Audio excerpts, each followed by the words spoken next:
There is snow all around me.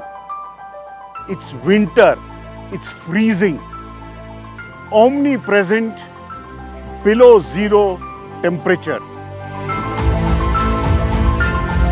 On this episode of Life and Science with Palava Bagla, I am standing right at the place where one defense research lab which monitors snow and avalanches.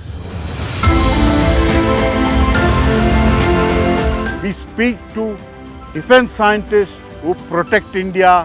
It is not easy to forecast the avalanches, and now we are in a stage where we have developed the models which can be used for forecasting of the avalanches.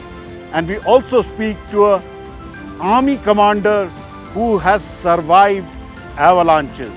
This episode is all about understanding freezing conditions. Keep watching Life and Science with Palava Bagla on India Science.